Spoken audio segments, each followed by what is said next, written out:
আমার জন্ম 1961 সালের 15ই জুন চট্টগ্রাম মেডিকেল কলেজ হাসপাতালে। আর আমাদের পৈতৃক নিবাস হলো হাটহাজারী উপজেলার শিকারপুর গ্রামে, পশ্চিম শিকারপুর। তবে আমার 3-4 পুরুষ আগে থেকে আমরা শহরে সেটেলড। আমাদের নামটা, তার সাথেও সিনেমার একটা সম্পর্ক আছে। আমার মা আমাকে প্রসব করার জন্য যখন মেডিকেলে ভর্তি হন, তখন চট্টগ্রাম শহরে একটা ছবি আসছিল হসপিটাল নামে, সুচিত্রা সেন এবং অশোক কুমার অভিনীত। হসপিটালে নায়কের নাম ছিল যে শৈবাল।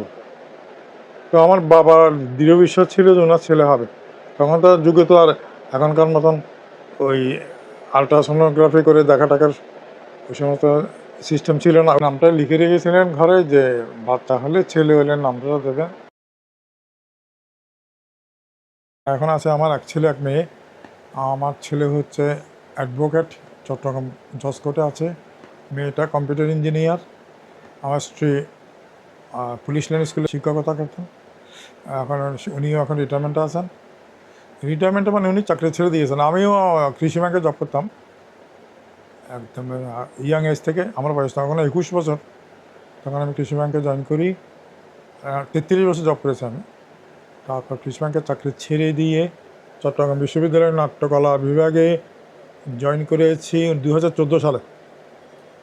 নাট্যকলা বিভাগ চালু হয় 2010 সালে। 10 সালে আমি এন্ট্রি হয় আমার, কিন্তু 14তে আমি ক্লাস নেওয়া শুরু করি। আমি ওখানে 4th ইয়ারে আর মাস্টার্সের ক্লাস নিই আমি। আর বিভিন্ন প্রাইভেট বিশ্ববিদ্যালয়ে কখনো কখনো ডাকা হয়, যাই।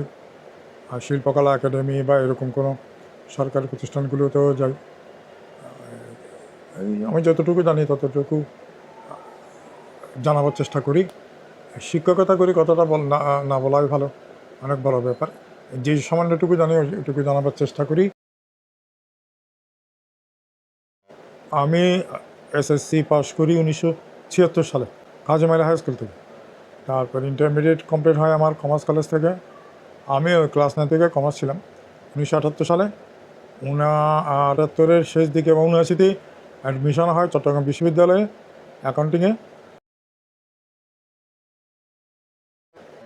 আর ছোটোবেলা থেকে সিনেমার প্রতি আমার একটা আগ্রহ ছিল। সেটা আমার এক চাচা ছিলেন চট্টগ্রামে একটা সিনেমা হলের ম্যানেজার। খুরশিদ মহল বলে একটা সিনেমা হল ছিল লালদিঘির পারে, ওটা ম্যানেজার ছিলেন। আর আমার বাবা মা এরা প্রচুর সিনেমা দেখতেন প্রতি সপ্তাহে। তো আমি কান্নাকাটি করে করে ওদের সাথে যেতাম। আবার আমার বাবা অনেক সময় সিনেমা দেখে এসে বলতো, আমি যখন স্কুলে যখন 9-10-এ পড়ি তখন আবার আমার বাবা আমাকে টাকা দিতেন, যাও এই ছবিটা দেখে আসো। তো এবং বলতো যে ডিসিতে বসে দেখবে।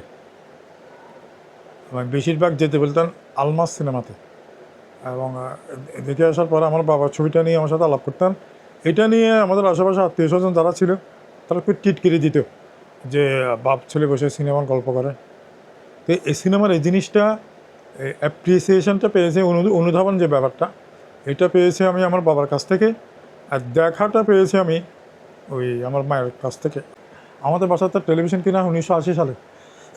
তার আগে হয়তো ওদের বাসায় টাসা গিয়ে দেখতাম। আর সিনেমা দেখতাম প্রচুর স্কুল থেকে পালিয়ে প্রতি সপ্তাহে 2টা সিনেমা দেখতাম। একটা দেখতাম নতুন কোনো ছবি, যেটা ওই সপ্তাহে রিলিজড। আর একটা ছবি থেকে রঙ্গম বলে একটা সিনেমা হল ছিল এই কোর্ট বিল্ডিংয়ের নিচে, ওখানে দেখতাম পুরনো ছবি। আমার একটা বন্ধু ছিল শফিকুল আলম। খুব দুর্ভাগ্যবশত আমার সেই বন্ধুটা বছর 2 আগে মারা গেছে হঠাৎ করে। তো আমরা তো দুইজন, একটা আমি দেখাতাম ওকে, সে একটা আমাকে দেখাতো। আমাদের ইনকাম ছিল ওই বাবার পকেট মারা, তারপর বাজার থেকে পয়সা সরানো, দোকান থেকে জিনিস আনতে বলে একটু একটু করে কমানা। ইংরেজি ছবি দেখতাম, আমরা বললাম ইংরেজি ছবি মানে বিদেশি ছবিগুলোকে। এখন সেটা পোল্যান্ডের ছবি এখন দেখতে পাচ্ছি, কোনোটা পোল্যান্ডের, কোনোটা জার্মানির, কোনোটা ফ্রান্সের, কিন্তু আমরা বলতাম যে ইংলিশ ছবি এগুলি বেশি দেখতাম আমরা। দিনার বলে একটা সিনেমা হল ছিল আলমাস সিনেমা হলের উপরে। আচ্ছা, পরবর্তী সময় এগুলি যখন আমরা ইউনিভার্সিটিতে পড়ি তখন ওই ছোটো চিটং শহর আরও 3টা হল হয়। একটা হচ্ছে নূপুর সিনেমার উপরে, ওটার নাম ছিল মেলোডি। তারপর আরেকটা হয় উপহার সিনেমার উপরে আগ্রাবাদে, ওটার নাম ছিল রিদম। নামগুলি কত সুন্দর। আরেকটা ছিল পাহাড়তলিতে অলঙ্কার বলে একটা সিনেমা হল ছিল, অলঙ্কারের উপরে আকাশ। চট্টগ্রাম শহরের ছোটো বড় মিলিয়ে 45টার মতন হল ছিল। সবশেষ হল হয়েছিল অক্সিজেনের মোড়ে, এটার নাম ছিল চাঁদনি। আর আমি ছোটোবেলা থেকে লিখতাম। যখন আমি ক্লাস 8-এ পড়ি তখন আমার প্রথম লেখা ছাপা হয় আমাদের স্কুল ম্যাগাজিনে। তো তখন থেকে ক্লাস 8 থেকে ক্লাস 10 বা 11-12 পর্যন্ত কবিতা লিখতাম আমি মূলত। তখন কবিতাগুলো বিভিন্ন পত্রপত্রিকা ছাপা হতো, পাঠাতাম। হয়তো 5টা পাঠালে একটা ছাপা হতো, এরকম আর কি। আর তখন বিচিত্রা বলে একটা পত্রিকা ছিল, তো ওখানে পাঠকের পাতা বলে একটা একটা পাতা ছিল, ওখানে লিখতাম। সিনেমা নিয়ে আমার লেখালেখি শুরু করি যখন আমি ইন্টারমিডিয়েট পাস করার পর। আমার লেখা তুলনাতে আমার বইয়ের সংখ্যা কম। আমার লেখা এ পর্যন্ত কম করে হলেও ছোট বড় এটা টুকটাক মিলিয়ে লিটল ম্যাগাজিন প্রায় নিয়ার অ্যাবাউট 5000-এর উপরে হবে, 5000 অ্যান্ড অ্যাবাভ। আর বই বেরিয়েছে আমার 10টা। আমার প্রথম বইটা বের হয় 1997 সালে।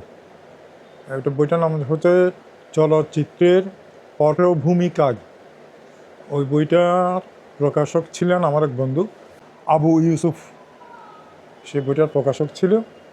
এটা আমি 97 সালে বের করি। তো সেই তুলনাতেও আমার বইটা এগুলো 90-এর আগে আরও আগে বের করার কথা ছিল। ওই তাড়নাটা আমি ওই তাগিদটা বোধ করিনি যে বই বের করতে হবে। পরবর্তী সময় দেখলাম যে আমাদের বন্ধুবান্ধবেরা বছরে 2-4টা বই বের করে। তো সে থেকে এখন মুনিরের সাথে আমার যোগাযোগটা হয়, খড়িমাটির স্বত্বাধিকারী। কিন্তু তার সাথে আমার একদম বন্ধুত্বপূর্ণ সম্পর্কটা হয় 2014 সালে। সে আমার 3য় বইটা বের করে। আমার প্রথম বইটা বের হয় রোজ প্রসেস বলে একটা পাবলিকেশন হাউস ছিল আন্দরকিল্লাতে। রোমান গোমেজ বলে একজন দাদা ছিলেন, গোমেজদার, ওখান থেকে বের হয়। আবু ইউসুফ বইটা বের করে। সেকেন্ড বইটা বের হয় মনন প্রকাশন আছে এখনও, শিবপ্রসাদ সুর, মনন প্রকাশন থেকে। এটা হচ্ছে কাঞ্চনজঙ্ঘা ছবিটা নিয়ে, রৌদ্র ছায়ায় লুকোচুরি খেলা। তৃতীয় বইটা বের হয় খুঁড়িমাটি থেকে, মনির বের করে। অনেক পরে, এগুলো গ্যাপ, অনেক গ্যাপ। 2014 সালে। এটা হলো সলিল চৌধুরীর উপরে সঙ্গীতের বইটা। বইটার নাম একটু লম্বা, যিনি ঝড়ের কাছে রেখে গেলেন নিজের ঠিকানা, ওনার একটা গানের লাইন, আমি ঝড়ের কাছে রেখে গেলাম আমার ঠিকানা। ওটাকে আমি চেঞ্জ করে দিয়েছি, যিনি ঝড়ের কাছে রেখে গেলেন নিজের ঠিকানা। তারপর থেকে 4th বইটা নাম হচ্ছে মুক্তিযুদ্ধের চলচ্চিত্র, প্রেক্ষাপট বাংলাদেশ। পঞ্চমটা হচ্ছে আবার রৌদ্রছায়ায় লুকোচুরি খেলা, এটা আরও বর্ধিত এবং নতুন আঙ্কেকে বের করে মনির। তারপরে 6ষ্ঠ বইটার নাম হচ্ছে স্ক্রিন। ফিল্ম সোসাইটিতে আমি একদম বেশি সরাসরি, আমি আগে 77 সাল থেকে 2-1টা সোসাইটির মেম্বার ছিলাম, কিন্তু সক্রিয়ভাবে একদম কাজ করি আমি 1979 সাল থেকে। তখন রেইনবো ফিল্ম সোসাইটি ঢাকাতে যেটা আছে, তার একটা শাখা ছিল, আনোয়ার হোসেন পিন্টু ছিলেন সভাপতি। আমি ওইটার প্রথমে সদস্য ছিলাম, পরে কমিটি মেম্বার হই। পরে 1980 সালের শেষ দিকে অক্টোবরের 10 তারিখটা মনে আছে, আমরা ফুলকিতে আমরা আবার পুনর্জীবিত করি চট্টগ্রাম চলচ্চিত্র সংসদ। এটা আব্দুল মান্নান স্যার, আবুল মোমেন ভাই, তপনজ্যোতি বড়ুয়া, এরা মোমেন ভাই ছাড়া বাকি 2জন আমার টিচার। মান্নান স্যার পড়িয়েছেন আমাকে ইউনিভার্সিটিতে, আর তপনজ্যোতি বড়ুয়া পড়িয়েছেন কমার্স কলেজে ইউনিভার্সিটির আগে।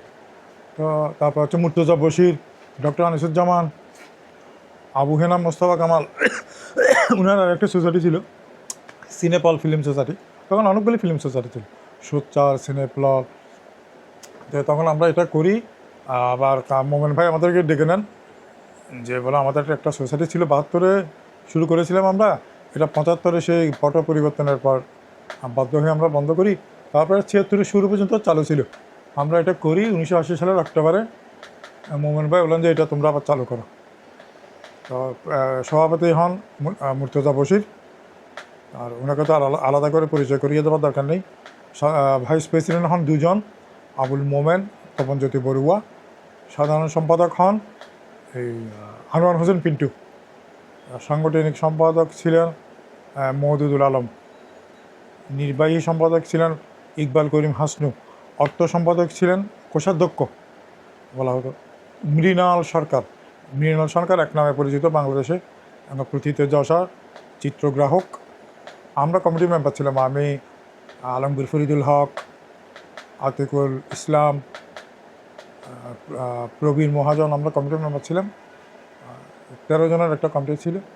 পরবর্তী কমিটিতে ওই প্রেসিডেন্ট এবং সেক্রেটারি ঠিক ছিলেন। মৃণাল সরকারকে করা হয় সহসভাপতি, আমি হই কোষাধ্যক্ষ।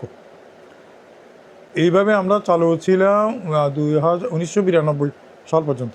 তারপর আমি ওখান থেকে বেরিয়ে আসি, চিটং ফিল্ম সোসাইটি থেকে বেরিয়ে এসে আমি, নাজিমুদ্দিন শ্যামল, আবু ইউসুফ যার কথা বললাম, তারপর মিজানুর রহমান, গৌতম নন্দী, হাসান ইমাম চৌধুরী, আমরা মিলে করলাম তখন চট্টগ্রাম চলচ্চিত্র কেন্দ্র, চিটগং ফিল্ম সেন্টার। এখানে পরবর্তী সময় আরও অনেক তরুণ আমাদের সঙ্গে যোগ দেন। রিয়াজ মাসুদ, সাজ্জাদ হোসেন উপল, এরকম আরও আসেন অনেকে। তারপর আমরা 3টা ইন্টারন্যাশনাল ফেস্টিভ্যাল করেছিলাম একসাথে, 2003, 2004, 2006। 3 সালে এটা এটা ঢাকা চট্টগ্রাম একসাথে হতো। এবং ওই যেগুলো আর্টিস্টিক ছবি ওভাবে বলি না, পার্থক্যটা করি, ওগুলো আমরা দেখাতাম মুসলিম ইনস্টিটিউট হলে। তখনও থিয়েটার ইনস্টিটিউট চালু হয়নি। মুসলিম ইনস্টিটিউটের 2টো অডিটোরিয়ামে দেখাতাম, স্টুডিও থিয়েটার এবং মুসলিম ইনস্টিটিউটে। আর যেগুলো বাণিজ্যিক ঘরানা কিছু ছবিও আসতো, মূলত ইন্ডিয়া থেকে আসতো, ওইগুলোও দেখানো হতো সিনেমা হলগুলিতে। 7টা সিনেমা হল চট্টগ্রামে তখন অনেক সিনেমা হল, ওই 7টা হল আমরা এগুলি দিতাম। তো এইভাবে এক জমজমাট 10 দিনের প্রোগ্রাম হতো।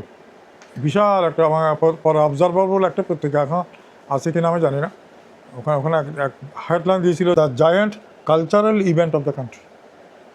তো এটা পরবর্তী সময় রাজনৈতিক কারণেই বন্ধ হয়ে যায়। 2006 সালের পরে রাজনৈতিক পট পরিবর্তন ঘটে। তার পরবর্তী সরকার যারা আসেন, আমি বলতে বাধ্য হচ্ছি, তারা এটা আর আমাদেরকে করতে দেননি। আন্তর্জাতিক চলচ্চিত্র উৎসবগুলো কোনো একটা সংগঠনের পক্ষে করা সম্ভব না, কারণ এখানে 4টে মন্ত্রণালয়ের সম্পৃক্তি প্রয়োজন। একটা হচ্ছে সংস্কৃতি মন্ত্রণালয় পারমিশনের ক্ষেত্রে, স্বরাষ্ট্র মন্ত্রণালয় নিরাপত্তার ব্যাপারে, পররাষ্ট্র মন্ত্রণালয় বিদেশ থেকে অনেক লোক আসে, কেমন একটা সাবসিডি দিতে হয়, সরকার থেকে একটা সাবসিডি দিতে হয়, ওটা দেন অর্থ মন্ত্রণালয়। 4টা মন্ত্রণালয়ের একটা সমন্বয় হয় কেমন। এবং সরকারের উচ্চপদস্থ যিনি ক্ষমতাধর ব্যক্তি, উনি উদ্বোধন করেন। বুঝে নেন কে, ওই 3বারই উনি উদ্বোধন করেছিলেন। বলার নাম তো বলা যেতে পারে না, বেগম খালেদা জিয়া। যাই হোক, তারপরে আমি 1993 সালে এটা গঠন করি, 1 জানুয়ারি। নাম বললাম চট্টগ্রাম চলচ্চিত্র কেন্দ্র, চট্টগ্রাম চিটগং ফিল্ম সেন্টার। এখানে আমি অনেকগুলো রেট্রোস্পেক্টিভ বা ফিল্ম ফেস্টিভ্যাল করেছি বিভিন্ন দেশের বিভিন্ন চলচ্চিত্র ব্যক্তিত্বদের নিয়ে। নিউ ওয়েভ বলে একটা পত্রিকা বের করতাম, 4টা সংখ্যা বের করেছি। চিত্রকৃতি বলে আবার একটা বুলেটিন বের করতাম।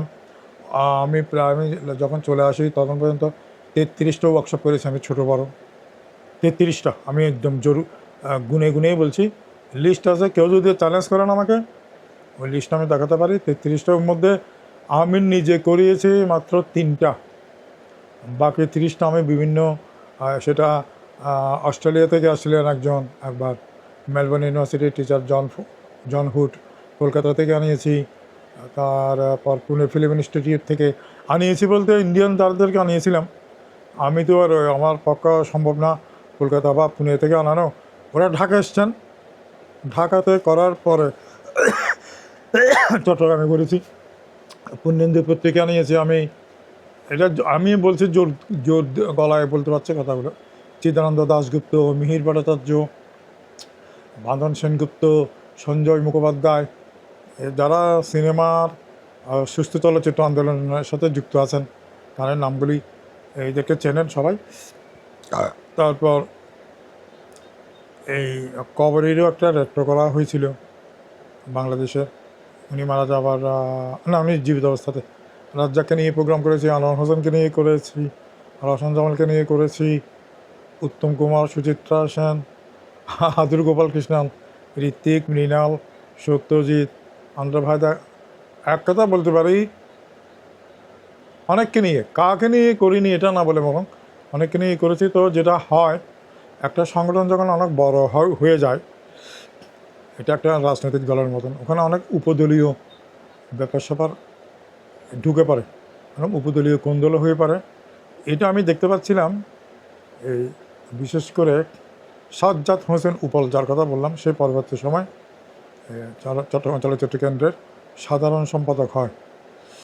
এবং আমি বলবো, আমার পরে যদি চট্টগ্রাম শহরে বা আমি, আনোয়ার হোসেন, পিন্টু, আলম খোরশেদ, তিনজনের নাম বলছি, তিনজনের পরে যদি চতুর্থ জন কারো নাম বলতে হয়, আরেকজনের নাম বলতে পারি নাজিমুদ্দিন শ্যামল। তারপরে যদি আরেকজনের নাম বলতে হয় পঞ্চম জন, সে হচ্ছে সাজ্জাদ হোসেন উপল।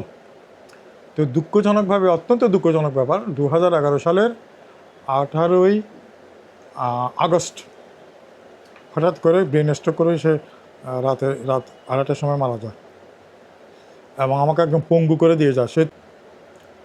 তো উপল মারা যাওয়ার পর থেকে যেটা দেখতে পাই, এখানে অন্যরকম কুন্দল শুরু হয়। আর আমার যদি ইচ্ছে ছিল, আমি আর কয়েক বছর পরে উপলকে পুরো চার্জটা দিয়ে আমি চলে আসবো। পরবর্তী সময় আমি অনেক কষ্ট করে 2023 সালের 7ই জানুয়ারি পর্যন্ত টিকতে পেরেছিলাম। ওখানে আমাকে নানানভাবে অপমান করা হচ্ছিল। তারপর শেষ দিকে যেটা হয়, 2022 সালের 1 এপ্রিল আমাকে মারতে আসেন লোকপ্রিয় বড়ুয়া, তৎকালীন সাধারণ সম্পাদক। হিসাব নিয়ে একটা গোলমাল হচ্ছিল, একটা হিসাব নিয়ে 700 টাকার একটা হিসাব কোনো মতেই মেলানো যাচ্ছিল না। এটা নিয়ে আমি একটু শার্টিং করে কথা বলি। তো আমি তো তখন ওই সংগঠনের প্রেসিডেন্ট, আমি প্রথম ছিলাম ডিরেক্টর, আমি ওখানে প্রেসিডেন্ট রাখিনি ইচ্ছে করে। 1993 সাল থেকে 18 সাল পর্যন্ত আমি ডিরেক্টর ছিলাম। তারপর এরপর থেকে ডিরেক্টর ছিলেন গিয়াস আহমেদ, আমি ছিলাম প্রেসিডেন্ট। তো প্রেসিডেন্ট হিসাবে আমি তো জেনারেল সেক্রেটারিকে বলতে পারি যে একটু শার্টিং করে হিসাব মিলাচ্ছেন না কেন, এবং 700 টাকার গোলমাল। তো গোলমালটা 1 টাকারও, যেটা 700 টাকারও একই, 700 কোটি টাকারও একই। তো হিসাবটা মিলাতে শার্টিং করার পরে উনি আমাকে খুব বিশ্রী ধরনের গালিগালাজ করে, এগুলি এখানে বলতে পারবো না, চূড়ান্ত রকমের জঘন্য গালিগালাজ করে উনি আমাকে খেপে আসেন মারার জন্য। 1 এপ্রিল 2022 সাল, সেদিনই আমি সিদ্ধান্ত নিয়ে নিই যে আমি আর থাকবো না। প্রথমে ঠিক করি যে আমি আগামীকাল থেকে আর আসবো না, এদেরকে চাবি টাবি দিয়ে দেবো। পরে ভাবলাম যে আমি 1 মাস ধরে, 1 মাস ব্যাপী একটা ওয়ার্কশপের আয়োজন করেছিলাম, আমি করাবো সেটা, বেসিক ফিল্ম কোর্স নাম দিয়ে। ওটা হচ্ছে তখন রমজান মাস ছিল, ওই সময় রমজান মাস ছিল এপ্রিলে, যে প্রতি শুক্রবারে দুপুর 3টা থেকে রাত 8টা পর্যন্ত হবে, ইফতারি খাওয়ানো হবে। যার সময় নামাজের পাশে একটা মসজিদ ছিল, পুলিশ ফাঁড়ির, যে যারা নামাজ পড়তে যাবেন, মাগরিবের এবং এশার নামাজ পড়ে আসবেন, ওখান থেকে ওই সময় ব্রেক দেওয়া হবে। তখন আমি মনে মনে ভাবলাম যে দেখি যে ঢাকা থেকে আসছে 2 জন, সিলেট থেকে আসছে 1 জন, 3 জন। এখন এরা এত দূর থেকে আসছে, আমার নাম শুনে আসছে, কথাটা একটু নিজেকে জাহির করে ফেললাম। এদের তো কষ্ট দেওয়া যায় না। তখন আমি সিদ্ধান্ত নিলাম যে আচ্ছা ঠিক আছে, ওয়ার্কশপটা করিয়ে তারপর চলে যাব। তো ওয়ার্কশপটা করালাম, ভালোভাবে হলো সেটা। তারপর 22 সালে ছিল সত্যজিতের জন্মশতবর্ষ। তখন ভাবলাম যে আমি ছোটোবেলা থেকে ফিল্ম সোসাইটি করে আসছি, আমি যেটা সিদ্ধান্ত নিয়েছিলাম, আমি এখান থেকে বেরিয়ে গিয়ে আর ফিল্ম সোসাইটি করবো না, লেখালেখি করব। ততদিনে আমি 5টা ডকুমেন্টারি এবং একটা ফিকশান বানিয়েছি, যে এবার সিনেমা বানানোর দিকে যাব। তার ইউনিভার্সিটিতে তো পড়াচ্ছি তখন, ওখানে আরও মন দিয়ে পড়াবো না, তার আগে যে মন দিয়ে পড়াতাম না তা না, মানে আরও অ্যাক্টিভ হয়ে যাবে এটা আর কি। তো এই আমি সত্যজিতের জন্মশতবর্ষ অনুষ্ঠানটা করি, ইন্ডিয়ান হাই কমিশনের সাথে আলাপ করলাম, ওরা বলে আচ্ছা ঠিক আছে আমরা স্পন্সর করব। ওটা করলাম জুলাই আগস্টে। করার পরে তারপর ভাবলাম যে 1993 থেকে 2022, 30 বছর এইভাবে তো যদি ছেড়ে দিয়ে চলে গেলে হুট করে বদনাম হবে, তাতে সব কিছু বুঝিয়ে দিয়ে যায়। কামাল বলে একজন ছিল সাংগঠনিক সম্পাদক, সে সময় দিত আমাকে, একদিন সপ্তাহে পরিষ্কার পরিচ্ছন্ন করতাম, যেগুলো অপ্রয়োজনীয় জিনিস নিয়ে সবগুলো ফেলে দিয়ে একদম শর্টিং করে ফেললাম। এটা এ ফাইল, এটা এ ফাইল, এখানে এ বই আছে, এখানে এ বই। যেটা করেছিলাম বাংলাদেশের, অহংকার করে বলতে পারে, বাংলাদেশের সবচেয়ে বড় ফিল্ম আর্কাইভটা করেছিলাম আমি চট্টগ্রাম ফিল্ম সেন্টারে। আমি মাঝে মাঝে এখনও ফিল্ম আর্কাইভে যাই, ফিল্ম আর্কাইভে অতগুলো ছবি নেই। আমার এক বন্ধু ডাক্তারি করতেন সিঙ্গাপুরে, এখনও আছে, সে মাউন্ট এলিজাবেথ হাসপাতালে। ওকে দিয়ে সে মাঝে মাঝে যখন আসতো ওকে দিয়ে ছবি আনাতাম। আচ্ছা, ঢাকাতে দুটো ভালো ভালো ডিভিডির দোকান ছিল, নাম ভুলে গেছে, রাইফেল স্কোয়ার একটা ছিল ফিল্ম ফেয়ারের সোবানবাগে। এদের দিয়ে অর্ডার দিয়ে বিদেশি ছবিগুলো আনাতাম। 3900 ছবির দেশি বিদেশি আমি একটা আর্কাইভ করেছিলাম। সে আর্কাইভে সেটিং করে দিয়ে আসছি, এটা এই ডিরেক্টরের ছবি, এটা এই ডিরেক্টরের ছবি, কোনো কোনো ডিরেক্টরের 20টা ছবিও আছে, সেটিং করে দিয়ে সবগুলো বুঝিয়ে দিয়েছি।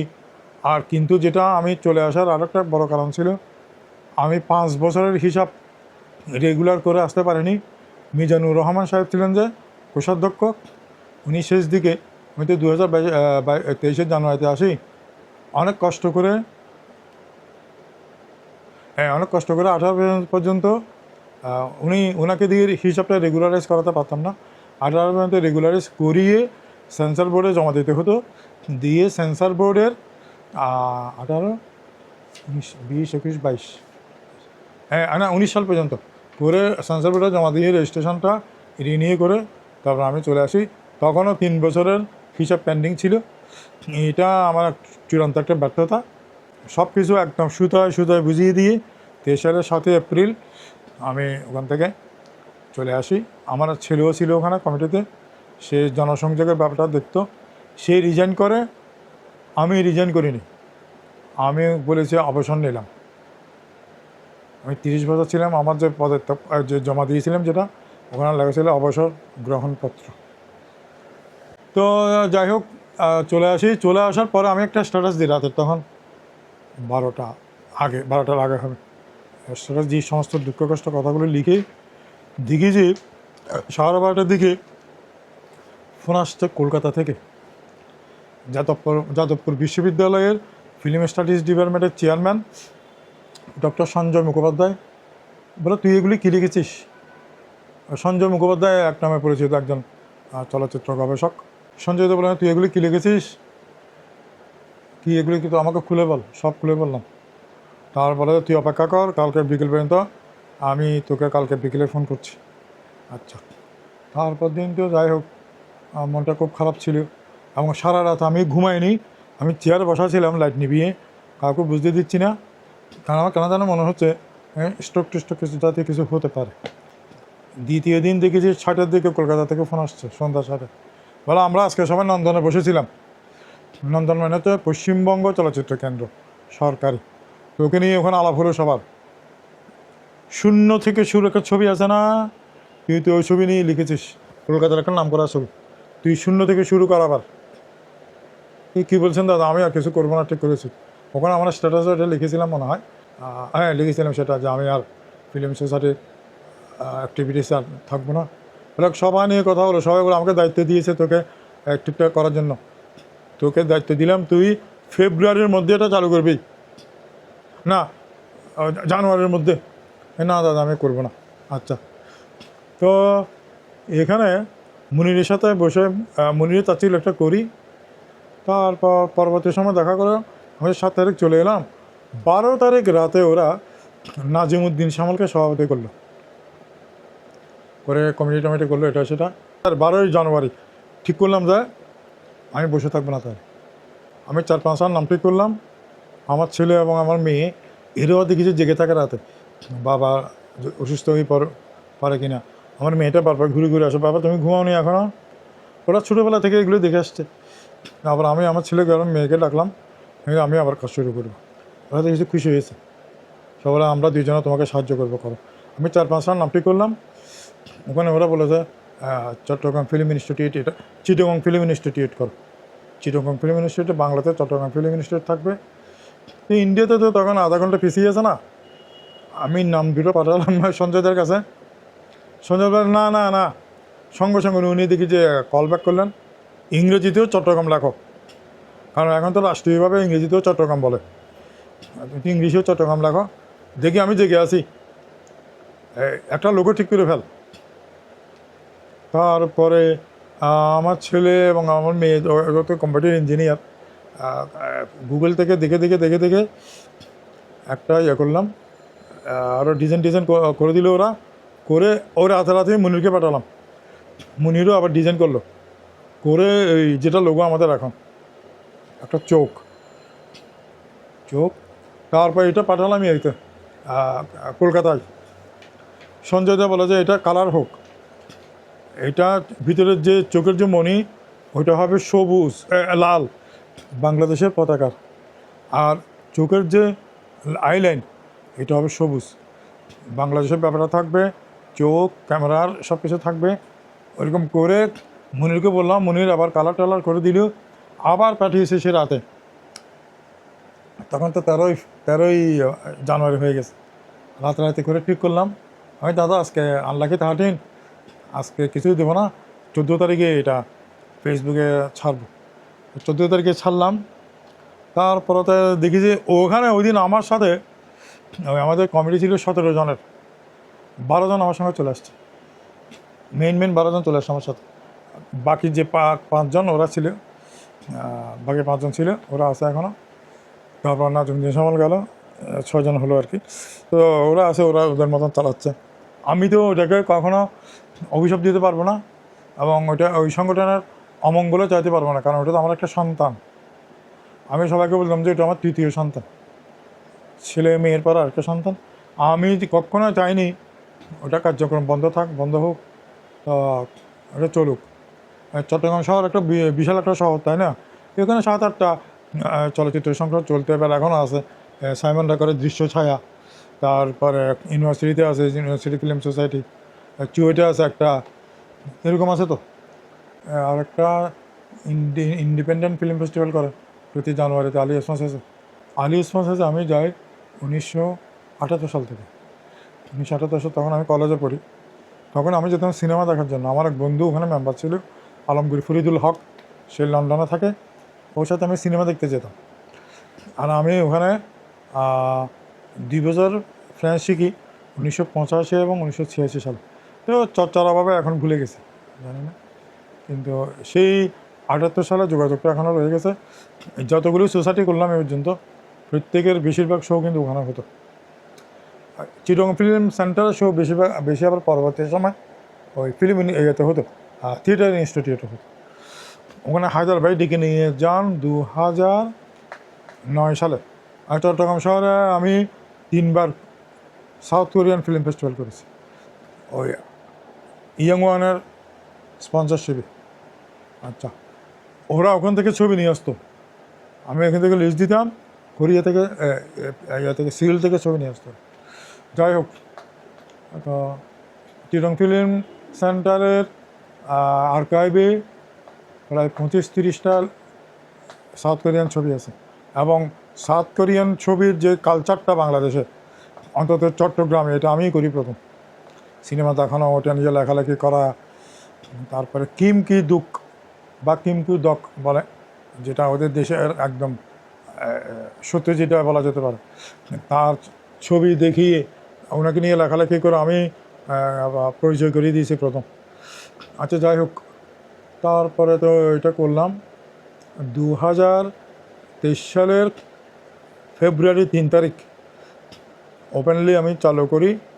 তার আগ পর্যন্ত আমি কার্যক্রমগুলি চালিয়েছি, মুনির প্যাড ছাপিয়ে দিয়েছে, সমস্ত পাবলিকেশনের কাজগুলি করে। আমি ডিপ ফোকাস বলে এখানে আমরা একটা পত্রিকা বের করি, 5টা সংখ্যা বের করেছি। তারপর গ্রাফিক্যাল কাজ, ডিজাইনাল কাজ যেটা পাবলিকেশানের, আমার বইগুলি যেমন সে বের করে, সমস্ত পাবলিকেশনের কাজগুলো করে, সে হয়তো আমাদের জনসংযোগ সম্পাদক। ফেব্রুয়ারি 3 তারিখে মনিরকে বলিনি, শুধু মনিরকে এটুকু বলেছে আজকে আমি অফিসিয়ালি ডিক্লেয়ার দেবো। সবাই বললো যে দাদা আমরা কারো বাসাতেও বসবো না, কোনো অফিসে বসবো না, আমরা খোলা জায়গায় বসবো, আমরা বসবো সিআরবির মাঠে। এক চায়ের দোকানের সাথে যোগাযোগ করেছে, আমাদেরকে 25টা চেয়ার দেবেন। এগুলো আমাকে না বলে ওরা বাকিরা করছে। আমি বাসা থেকে যাওয়ার সময় যত মন্ত্রতন্ত্র যত জানি, গিটার হোক বেজের হোক সবগুলো জব করতে করতে গেছি। আমার ছেলেকে নিয়েছে, ভগবান অন্তত 7-8টা মানুষজন হইলেও রাখিও, অপমান করে না আমাকে। আমি তো জীবনে কোনো দিন অসৎ কোনো কাজ করিনি। আচ্ছা, তারপরে দেখি যে আমি বক্ষব্যাধি হাসপাতাল যেটা আছে রেলওয়ের, ওখানে গিয়ে দাঁড়ানোর আগে দেখি যে আরও 10-12 জন দাঁড়িয়ে আছে 5টার আগে। আমার তো ভাই বুকটা এত বড় হয়, আমি সবাইকে জড়াই ধরলাম এবং আমার চোখের পানি এসে গেল সবাইকে দেখে। তারপরে দাদা চলান, ওখানে সবগুলো রেডি করা আছে। গেলাম ওখানে, তারপর 6টা থেকে সবাই আসলো, 25 জন, 25টা চেয়ার নিয়েছিল এরা। দেখলাম যে আরও 2-3 জন বেশি আসছে, আবার চেয়ারটা নিলাম। 7টা থেকে রাতের 10টা পর্যন্ত আমরা মিটিং করলাম। আমি খাতাপত্র রেডি হয়ে গেছি, নানা রকম নিয়মকানুনগুলো মোটামুটি একটা ঠিক করলাম। নাম ধাম লোগো প্যাডও নিয়ে গেছি, আমি আগে থেকে প্যাড করে নিয়ে গেছি। দেখালাম এদেরকে, যেহেতু খুব খুশি। প্রথম যে কমিটি করলাম, প্রথম কমিটিতে মুনিরকে ইনক্লুড করিনি, ছিল না। কিন্তু মুনির বললো যে আমি লাইফ মেম্বার হব। আর মুনির, আমিও চাইছিলাম লাইফ মেম্বারটা, ওখানে ছিল 10,000 টাকা চলচ্চিত্র কেন্দ্রে। আমি বললাম যেখানে এই বছরে বছরে চন্দ্রনাবাদ চাইতে একবারেই নিয়ে নেবো, এটা আমি করলাম 5,000 টাকা। তো মুনির হয়ে গেল। তারপরে তাকে কমিটিতে নিলাম কমিটির মেম্বার হিসেবে। তখন প্রথম জনসংযোগ সম্পাদক ছিলেন শাহরিয়ার আদনান শান্তনু। তো উনি পরে চলে গেলেন ঢাকায়। চলে যাওয়ার পরে মুনির কিন্তু শুরু থেকে তো কাজ করে যাচ্ছে, সে কমিটিতে নাই, কাজ করে যাচ্ছে। পরে মুনিরকে বললাম তো তুমি কি এই জায়গাতে আসবে, এই পোর্টফোলিওতে? হ্যাঁ আসবো। আর আমাদের ফিল্ম ইনস্টিটিউটের ভাইস প্রেসিডেন্ট 3 জন। একজন হচ্ছেন ডক্টর মরশুদুল আলম, উনি হচ্ছেন ইসলামিক হিস্ট্রি ডিপার্টমেন্টের চেয়ারম্যান, এখন অ্যাসোসিয়েট প্রফেসর। সেকেন্ড হচ্ছেন রেসিডেন্সিয়াল ইন্টারন্যাশনাল স্কুলের ভাইস প্রেসিডেন্ট ফিরোজ আহমেদ। তৃতীয় জন হচ্ছেন কবি এবং চিটাগং স্টক এক্সচেঞ্জের ডিজিএম শাহিন মাহমুদ। তারপর আমাদের জেনারেল সেক্রেটারি হচ্ছেন আরাফাতুল আলম, উনি চট্টগ্রাম বিশ্ববিদ্যালয়ের নাট্যকলা বিভাগের অ্যাসিস্ট্যান্ট প্রফেসর। তারপর আমাদের যিনি ট্রেজারার ইমাম হোসেন, উনি হচ্ছেন পদ্মা পেট্রোলিয়ামের অ্যাকাউন্টস অফিসার। 1971 সালে জাতীয় জীবনে সৌভাগ্য বছর আমাদের দেশ স্বাধীন হয়, কিন্তু ব্যক্তিগতভাবে আমার এবং আমার পারিবারিক জীবনের একটা দুঃসহ বছর। আমার বাবা, এই প্রথম দিকে আমার বাবার কথা বললাম, স্ট্যান্ডার্ড ল্যাবরেটরিতে চাকরি করতেন। তারপর আমার জন্মের পর উনি জেমস ওয়ারেন লিমিটেড বলে একটা কোম্পানিতে জব করতেন। আমার বাবা বলতেন যে আমি ওনার লাকি সান, এরকম বলতেন। তো আমার বড় একজন ভাই ছিল, সে মারা যায় 21 দিন বয়সে। তো আমি আমার পিতামাতার দ্বিতীয় সন্তান ছিলাম। আমার নানার বাড়ি বা আমার মামার বাড়ি হচ্ছে সাতকানিয়া থানার কেউচিয়া গ্রামে, শঙ্কর নদীর পাড়ে। 71 সালের মার্চের 23 তারিখে আমার ছোটো ভাইটা হয়। তারও আগে একটা বিপর্যয় হয়, সেটা হচ্ছে আমার বাবা ওই জেমস ওয়ারেনের পরে আমার বাবা তারপর চাকরি করতেন পাকিস্তান শেল অয়েল কোম্পানি, এটা পাকশেল বলতো, শেল কোম্পানিতে ওয়ার্ল্ড ফেমাস একটা কোম্পানি, হল্যান্ডের কোম্পানি এটা। তো পাকশেলের 2টো হেড অফিস ছিল। ইস্টার্ন পাকের হেড অফিস বলতে ওরা, ইস্টার্ন পাক মানে ইস্ট পাকিস্তান, ওটা হেড অফিস ছিল সলগোলায়, চট্টগ্রামের সলগোলায়। আর ওয়েস্ট পাকিস্তানের হেড অফিস ছিল করাচিতে। তো ওদের ট্রান্সফার হতো, ওখান থেকে এখানে, এখান থেকে ওখানে ট্রান্সফার হতো। আমার বাবাকে জানুয়ারির প্রথম দিকে ট্রান্সফার করা করাচি অফিসে। কিন্তু আমার দাদি আমার বাবাকে যেতে দিলেন না।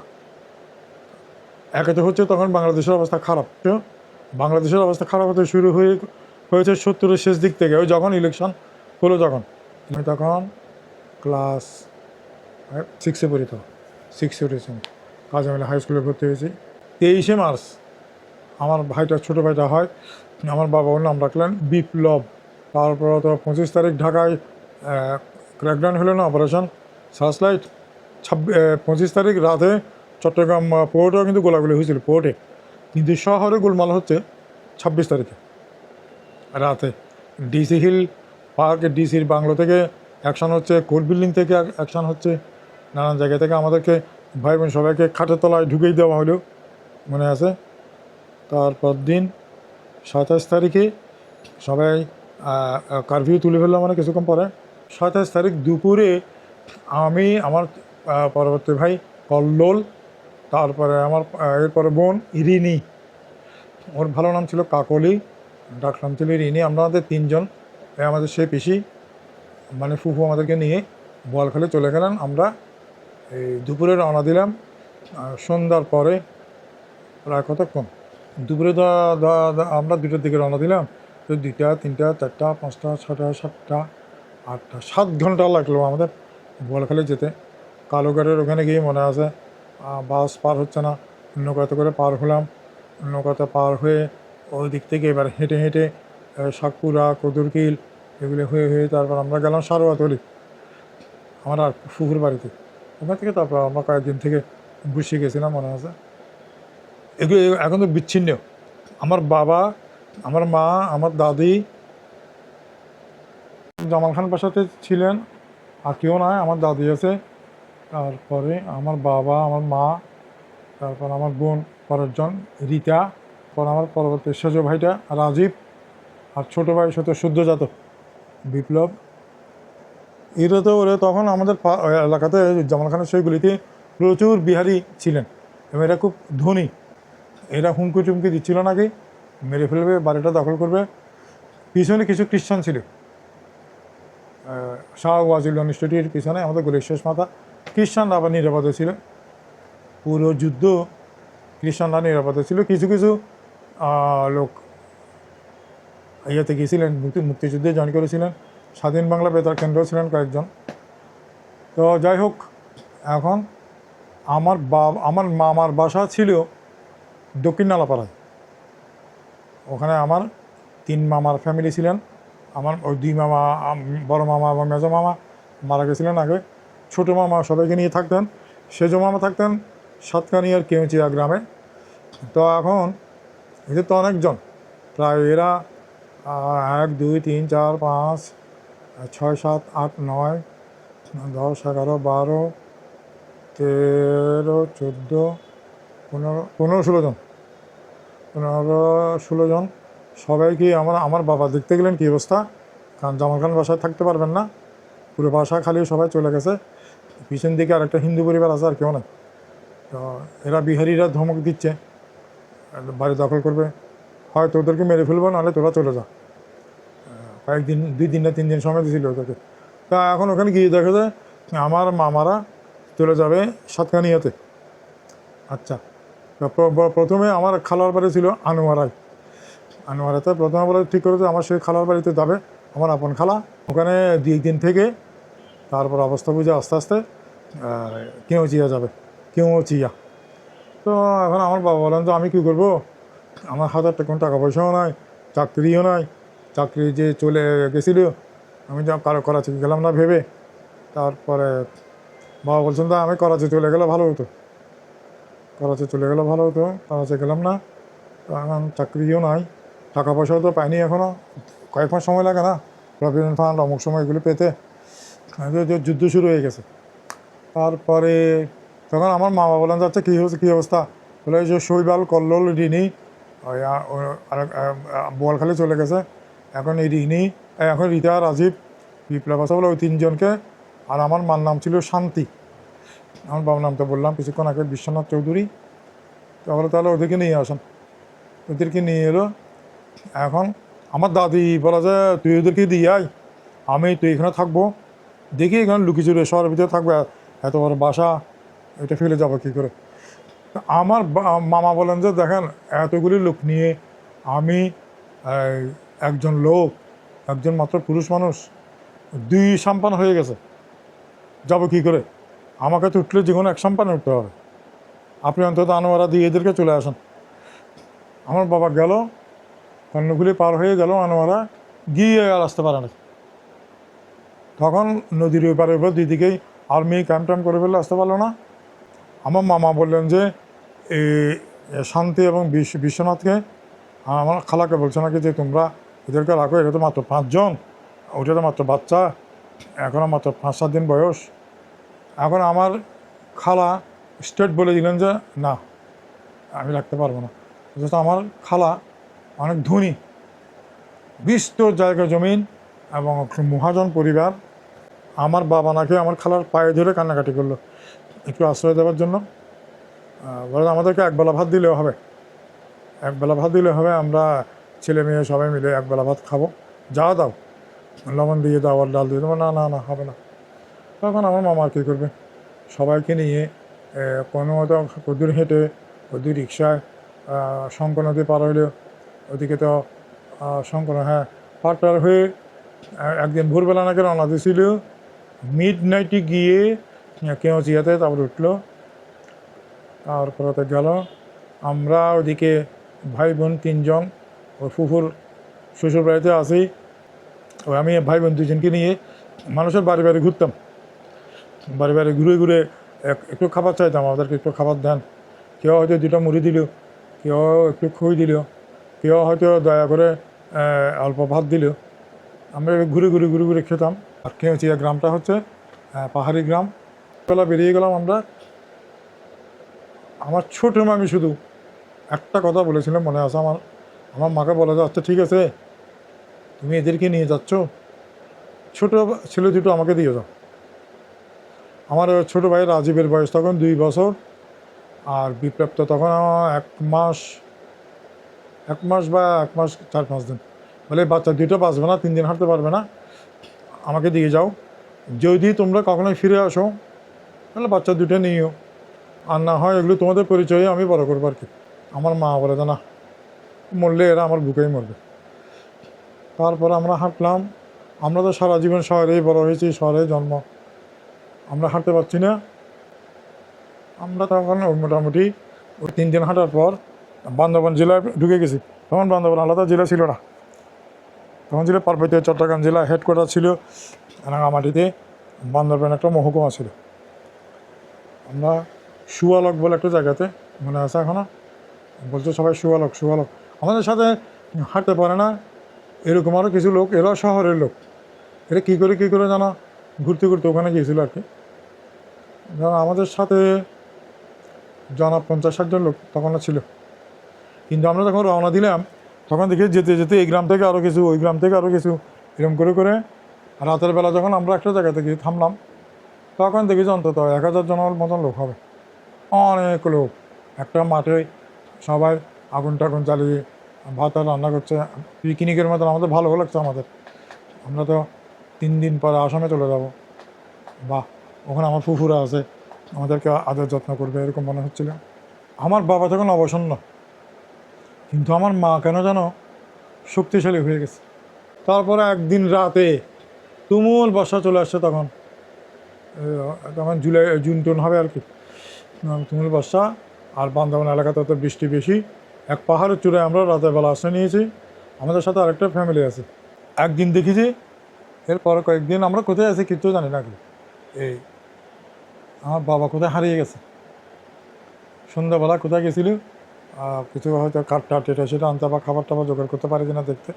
আমার মার কিছু গয়নাঘাটি ছিল, ওগুলি তখন পাহাড়ের লোকেদের কাছে বিক্রি করে 1 টাকা 2 টাকা 5 টাকা পাচ্ছে। তো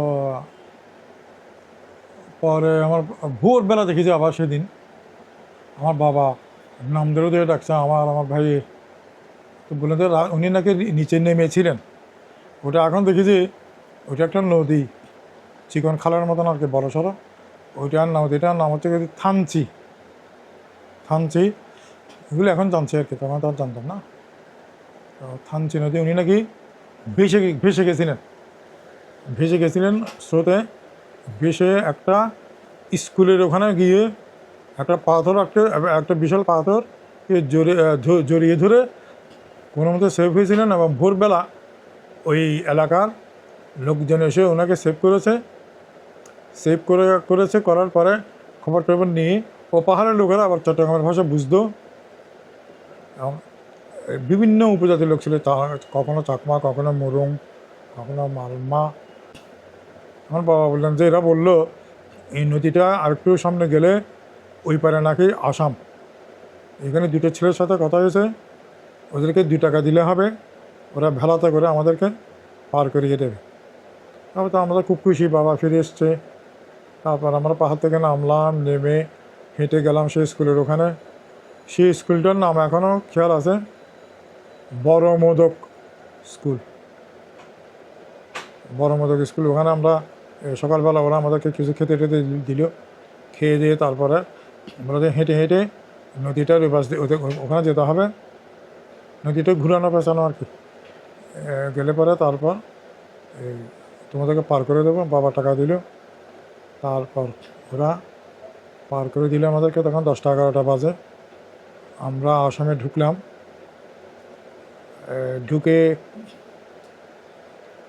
ঢুকলাম দেখি যে ইন্ডিয়ান ফ্ল্যাগ উঠছে। তারপর আরও প্রায় 15-20 মিনিট হেঁটে পাহাড়ের উপরে উঠে তারপর ওই ওখানে ক্যাম্পটাতে উঠলাম, প্রথম ক্যাম্প। ও ক্যাম্পটার হচ্ছে জারুয়াল ছড়ি কিংবা জারুল ছড়ি। আচ্ছা, তার আগে একটা ঘটনা ঘটে গেছিলো। তার আগে একটা নদী, ওখানে পাহাড়ে অনেক ছোটো ছোটো খালা আছে, এগুলি সবগুলো মনে হয় সাঙ্গ নদীতে পড়েছে মনে হচ্ছে। একটা খালের পরে একদিন 2-3 দিন আগে, বেশি দিন না 2-3 দিন আগে, ওই আমরা ইন্ডিয়াতে ঢোকে 2-3 দিন আগে, আমার মা বলে যে ওই আমার ভাইটা বিপ্লব বলে এই তো মনে হয় মারা গেল, ওই তো আমার বুকের দুধ খাচ্ছে না, ও বুকে থাকতো না, দেখে যে সে মারা গেছে। সেই প্রথম সে মারা গেল বাংলাদেশে মারা গেল নদীর পাড়ে। আমার বাবা এবং মা ওই নদীর পাড়ে মাটি টাটি করে ওকে চাপা দিল। দিয়ে আমরা রাত হয়ে গেলে কখনো হয়তো কোনো পাহাড়িদের পাড়ায় থাকতাম, নয়তো কোনো জায়গাতে আমরা থাকতাম আর কি। রাত হলে তারা হাঁটতে পারতাম না। তো একটা পাহাড়ি পাড়াতে আমরা উঠলাম। পাহাড়িরা আবার তোর ঘুরে টুরে বেড়ায়, এরা অনেকে আমাদেরকে হাঁটছিত অনেকদিন ধরে, কেউ চিনত। কোনো পাহাড়িরা বলতো যে তোমরা যাইও না, তোমরা ছেলে মেয়ে, তোমরা এখানে থেকে যাও, ঠিক আছে আমরা যা খাই তোমরা তা খাবে। কিন্তু কেন জানো আমাদের তখন সবারই বলে যে আমরা আসামে যাব। ভাই বোনরা বাকিরাতে সবাই ছোট, আমরা সবাই 1 বছরের ছোটো ছিলাম। আমার পরের ভাই, তারও বুদ্ধি হয়েছে, সেও বলছে আসামে চলে যাবো। আসামে চলে গেলে আমরা তো মনে করছি আসামটা চট্টগ্রাম শহরের মতন একটা শহর, ওখান থেকে আমার ফুফুরা এসে আমাদেরকে নিয়ে যাবে, এরকম মনে করতাম আর কি। আবার আমার বাবা আমাদেরকে অনেক সময় একটু মিথ্যে গল্প করতো, হ্যাঁ আসামে গেলে ওখান থেকে আমাদেরকে বিমানে করে কলকাতা নিয়ে যাবে, তারপর আমরা আরামসে থাকতে পারবো, কলকাতা অনেক বড় শহর, এগুলো বলতে আচ্ছা। তো তারপরে যেটা হলো, আমার ভাইটা মারা গেলো। তারপর আমরা সে পাহাড়ে বেড়াতে ছিলাম রাতে। এমন সময় পাহাড়ি দুজনে এসে বললো যে তোমাদের একটা ছোটো একটা বাচ্চা ছিল না? বলে হ্যাঁ। তো সেটা কোথায়? বলে যে আমার মা বলে যে এটা বিকেলবেলা মারা গেছে, বলে ওটাকে কবর তো হবে বলা যাবে না, ওটাকে ওটা মাটি চাপা দিয়েছে নদীর পাড়ে। ওটা তো ভাই ভেসে উঠছে, নদীর জোয়ারে ওটা ভেসে উঠছে, চলো এই তোমরা হয় দুজন, তোমরা কেউ একজন চলো আমাদের সাথে, ওটাকে আবার মাটি চাপা দিতে হবে, তোমরা মা বাবা একজন আসো, তোমাদেরকে একজনকে লাগবে। তো মাটি চাপা তো আমরা দিতে পারতাম, কিন্তু একজন থাকলে ভালো, ওরা এটা বলছে। আচ্ছা, তারপর আমার মা বলে যে তুই এদেরকে দেখ। আমার মা বাবা গেল আবার পাহাড় থেকে নেমে, সেখানে আবার ওরা দাটা নিয়ে গেল।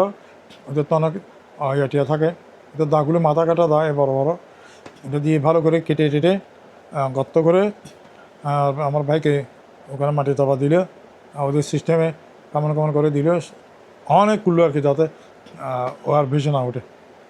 তারপরে তো জারুলছড়ি গেলাম, গিয়ে 3 দিনের মাথায় তখন আমরা সবাই অসুস্থ, ভীষণ অসুস্থ। এবং একটা পিকুলিয়ার রোগ ছিল সবার। রোগ হলে তো শরীর টরীরগুলো ফুলে গেছে আমাদের। তারপরে বিশেষ করে ক্যাম্পে যাওয়ার পরে এই 3-4 দিনের মধ্যেই আমাদের শরীর টরীরগুলো ফুলে, কালগুলো ফুলে এত বড় বড়। আপনারা অনেক সময় এই আফ্রিকার শরণার্থীগুলো দেখেন, হাত পাগুলি চিকন হয়ে গেল এই 4-5 দিনের মধ্যেই, প্যাট হয়ে গেলে বড় এরকম। তারপরে ব্লাড ডিসেন্ট্রি, পায়খানার সাথে রক্ত যাচ্ছে, ব্লাড ডিসেন্ট্রি। তারপর অনেকের দিকে যে হয় হাতে এখানে, নয়তো পায়ের এই জায়গায় পোকা, ঘা হয়ে যাচ্ছে। ঘা হচ্ছে আজকে, কালকে ওখানে পোকা পড়ে যাচ্ছে। আমার 2 বোনের একই অবস্থা হলো দেখি। ভাবো আমার ছোটো বোনটা রিটার, এগুলো সবগুলো খুলে বলে দিচ্ছি, একটা ডকুমেন্ট থাকবে, ও একটা ডকুমেন্ট করে রাখুক। কোন ঢামিতে ঘা হয়ে গেলো পরে, এবং সেখানেও মাছি ভান ভান ভান ভান মাছি, আমি এগুলোকে সরাতাম, ওখানে পোকা পড়ে গেল। একদিন সন্ধ্যেবেলা আমার বোন বড়টা মারা গেল, রিনি মারা গেল।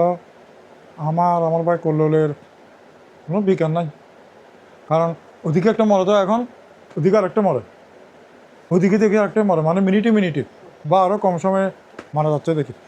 আচ্ছা, আমার সন্ধ্যেবেলা মারা গেল, তখন আমার মা কান্নাকাটি করে এরকম বলছে, আমাদের সাথে একটু চলেন।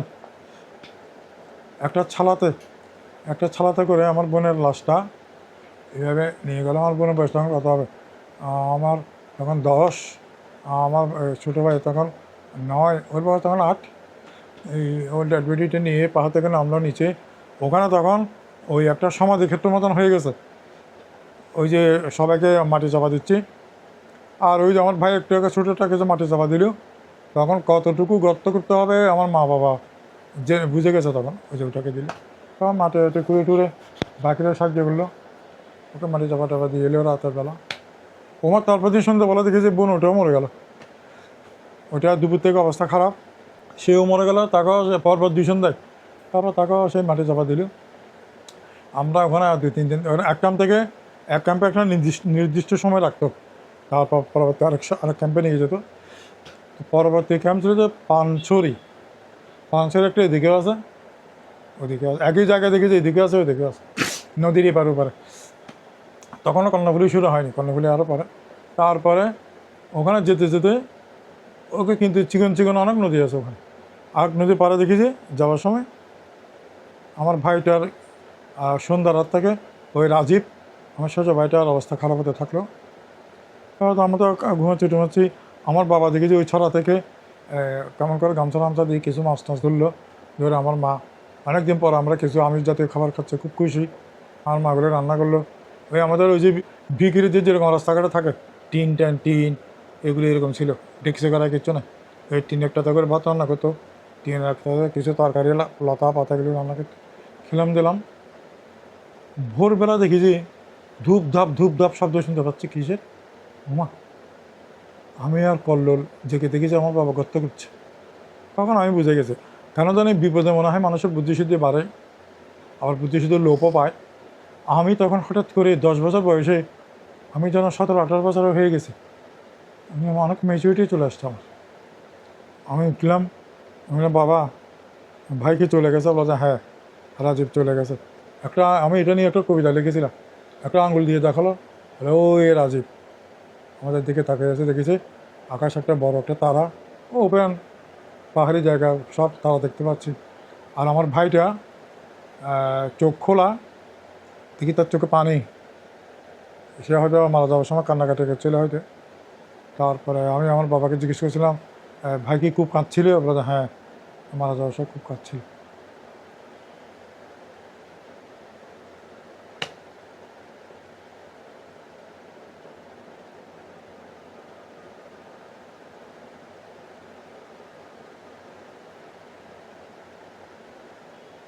আমি সব দেখতে পাচ্ছি। তারপরে তাকে মাটি চাপা দিল। আমার মা দেখলাম যে একটু দূরে বসে বসে কাঁদছে, মানে ওনার কাঁদারও শক্তি নেই তখন, কাঁদছে। মাটি টাটি ভালো করে চাপা দিয়ে আমরা আবার ওখান থেকে রওনা দিলাম। এর পরবর্তী ক্যাম্প হচ্ছে পানছড়ি। আমাদেরকে তখন 2টো লাঠি বানিয়ে দেওয়া হয়েছে 2 ভাইকে, আমরা হাঁটতে পারতাম না। পানছড়িতে গেলাম, ওখানে থাকলাম কয়েকদিন। তারপরে ক্যাম্প ছিল কচুছড়ি।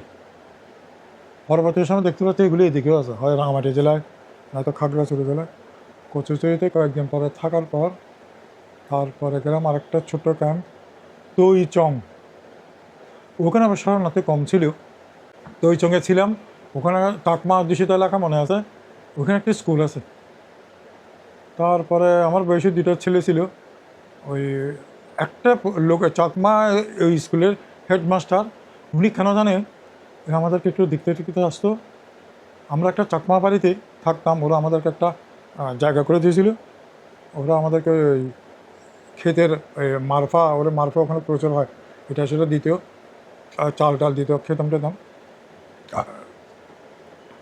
একটু ভালোর দিকে তখন আমার বাবা আমার মায়ের, আমি একটু সুস্থ হইলাম, আমার ভাইটাও একটু সুস্থ কল্লোল।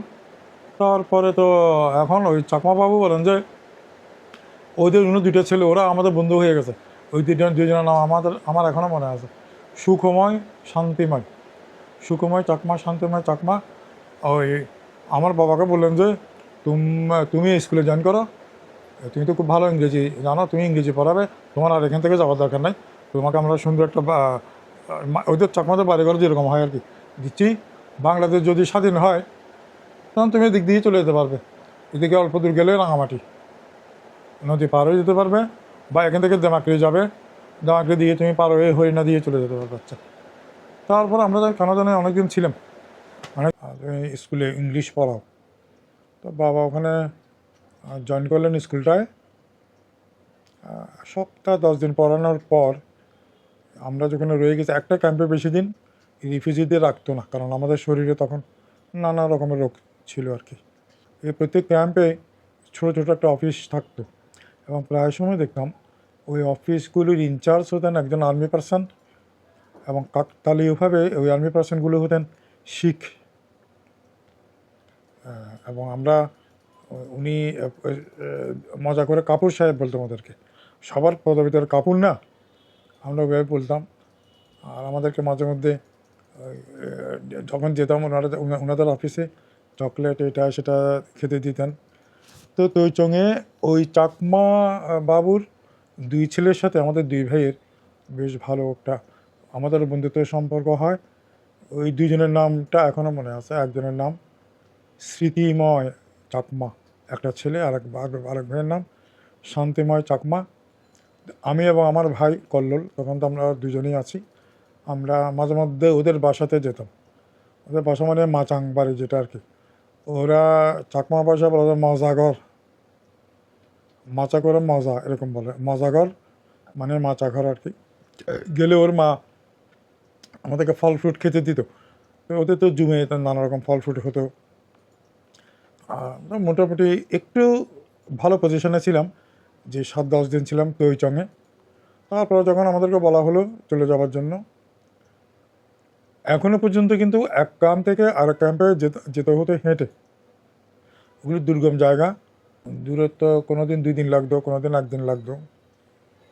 পাহাড়ে পাহাড়ে হেঁটে ট্রানজিটে রাত হয়ে গেলে আমরা থেকে যেতাম কোনো ছড়া বলতো, ছড়া চট্টগ্রামের ভাষায় ছড়া মানে খালের মিনি সংস্করণ আর কি। ও ছড়ার পাড়ে আমরা রাতটা কাটাতাম, অনেক বিপজ্জনক পরিস্থিতি হতো।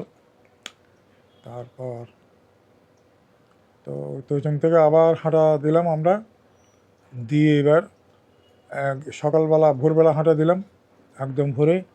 সন্ধ্যেবেলা গিয়ে পৌঁছালাম, ওই ক্যাম্পটার নাম ছিল রুথলং। তো এগুলি সব হয়তো মিজো নাম বা উপজাতীয় অন্য কোনো ভাষার নাম হবে। তো রুথলংয়ে ছিলাম প্রায় তাও 15 দিনের মতন ছিলাম মনে আছে।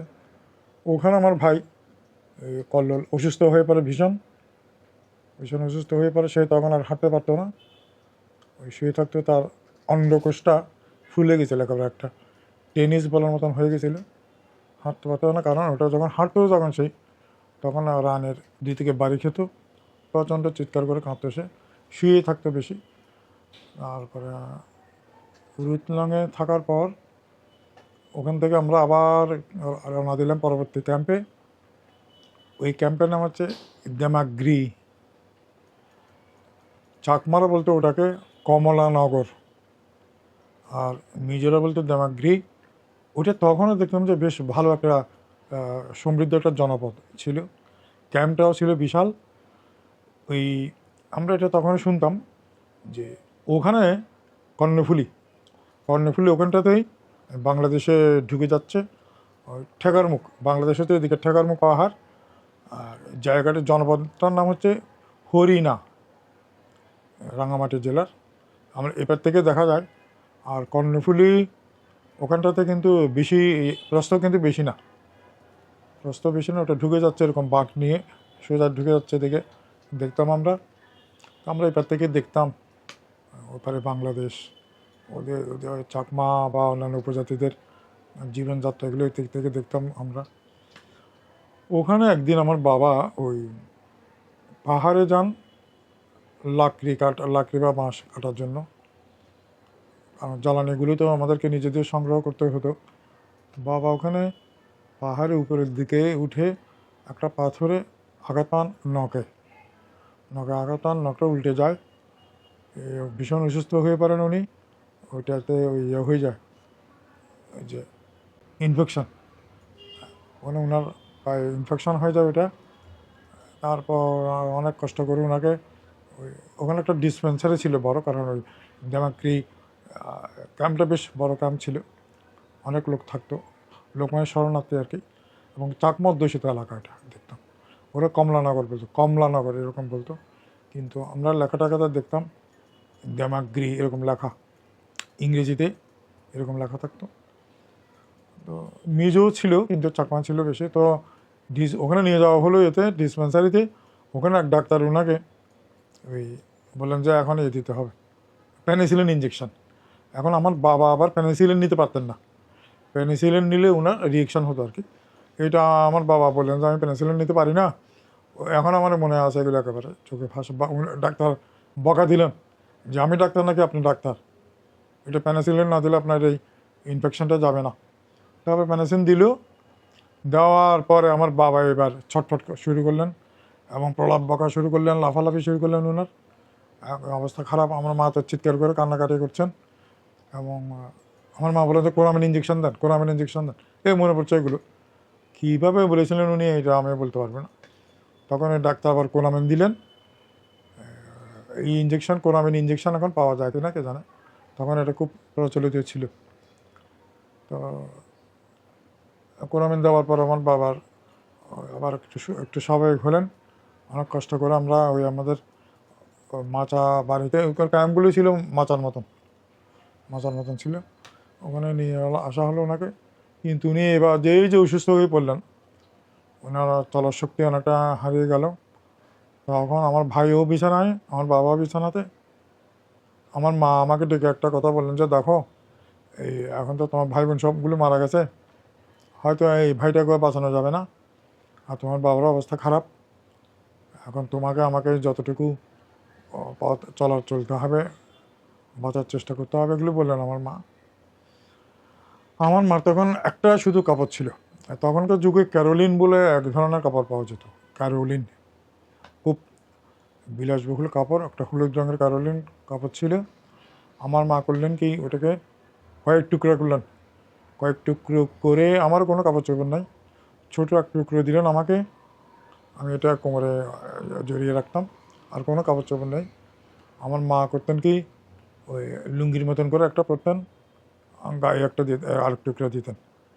আর যখন স্নান করতেন, যখন নিচে কর্ণফুলীতেই, তখন ওই উনি স্নান করে কাপড়, ক্যারোলিন খুব তাড়াতাড়ি শুকিয়ে যায়, সিনথেটিক কাপড়, ওগুলি শুকোতে দিতেন। আমারটাও আমি শুকোতে দিয়ে আমরা কোনো একটা বড় পাথরের পিছনে বসে থাকতাম, বাকিরা যাতে দেখতে না পায় আমাদের।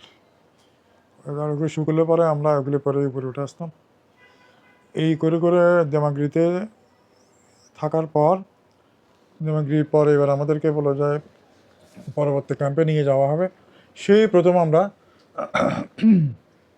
গাড়িতে করে আর ক্যাম্পে যাব। গাড়ি মানে ট্রাকে, বিশাল বিশাল দুটা ট্রাক।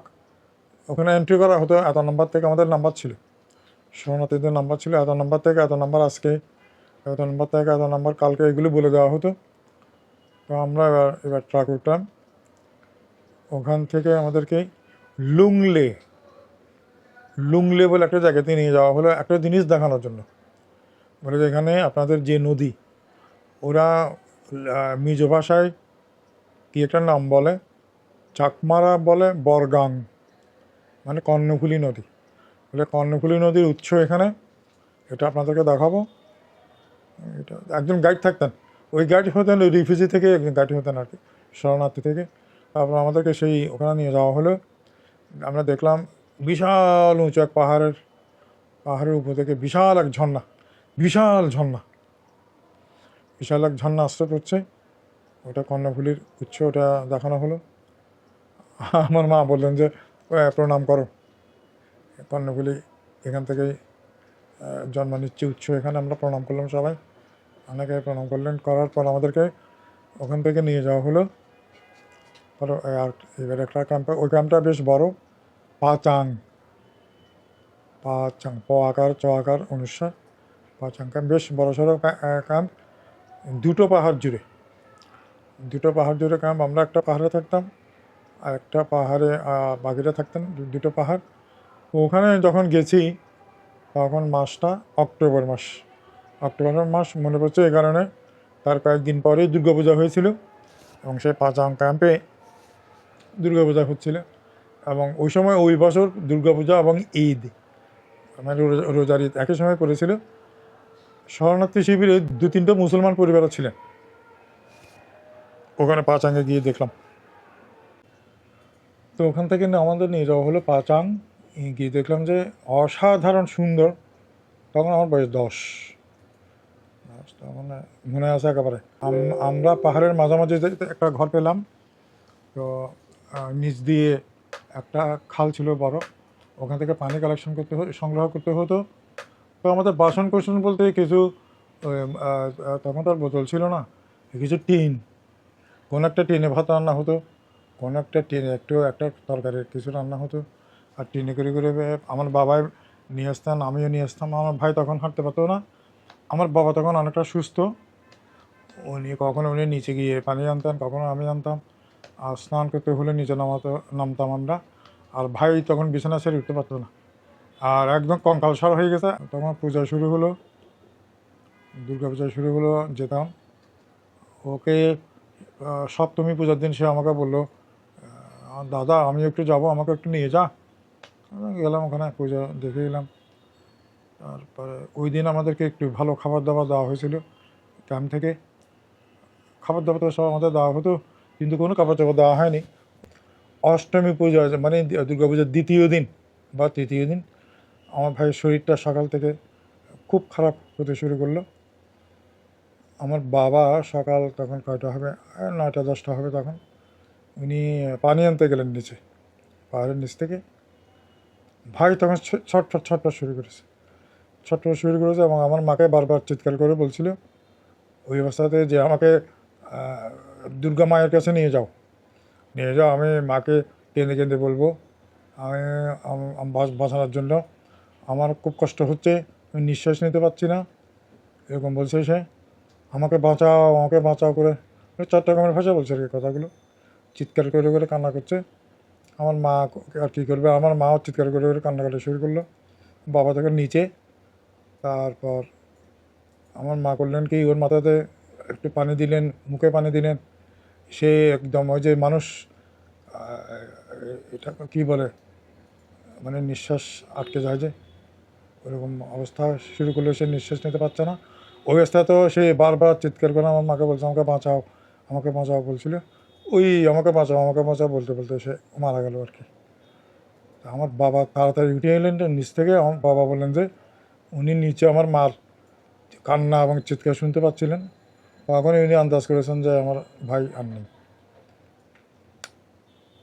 এর মধ্যে আমার যে 2 বোন এবং 2 ভাই যে মারা গেল, আমার বাবাকে এক ফোঁটা কাঁদতে দেখিনি।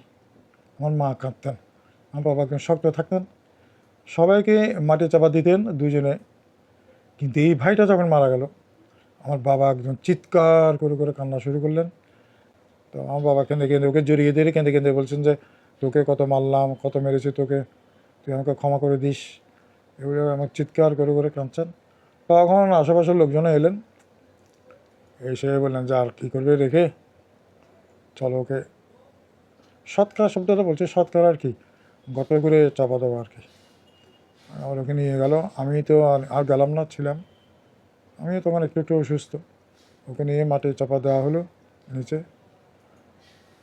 তারপরে আমরা আরও কয়েকদিন ছিলাম পাচাঙে। থাকার পরে এবার আমাদেরকে পাচাং থেকে আরেক ক্যাম্পে নিয়ে যাওয়া হবে। পাচাং হচ্ছে মিজোরামের প্রায় শেষ দিকে। তখন আমাদেরকে ওখান থেকে নিয়ে যাওয়া হলো সকালবেলা। আমরা সন্ধ্যে নাগাদ আইজলে গিয়ে পৌঁছালাম। আইজল হচ্ছে মিজোরামের রাজধানী এখন। তখন তো মিজোরাম আসামের একটা জেলা ছিল, মিজো হিল ডিস্ট্রিক্ট এরকম বলা হতো। তো আইজলে আমাদেরকে রাখা হচ্ছে না, আইজলে কোনো ওই রিফিউজি ক্যাম্প করা হয়নি, কোনো শরণার্থী শিবির করা হয়নি, যেহেতু ওটা তখন ওই ডিস্ট্রিক্ট হেডকোয়ার্টার। তো শহরটা আমাদেরকে এমনি ঘুরে দেখানো হলো, মনে আছে। দুর্দান্ত সুন্দর একটা শহর, অসাধারণ সুন্দর শহর। সকালবেলা আমাদেরকে আবার ওখান থেকে ট্রাকে করে আবার নিয়ে যাওয়া হলো, দুই ট্রাক। আমরা ঢুকলাম এবার আসামের কাছাড়, মৌলভীবাজার জেলার সাথে লাগানো আমাদের, মৌলভীবাজার এবং সিলেটের পূর্বাংশ। তো কাছে নিয়ে যাওয়া হলো আমাদেরকে। প্রথমে শিলচর শহরে পৌঁছালাম আমরা দুপুরের পর। এই শিলচর শহরটা ঘুরিয়ে দেখানো হলো আমাদের, খুব সুন্দর শহর। এবং শিলচর থেকে তারপরে সন্ধ্যা নাগাদ আমাদেরকে নিয়ে যাওয়া হলো একটা ক্যাম্পে।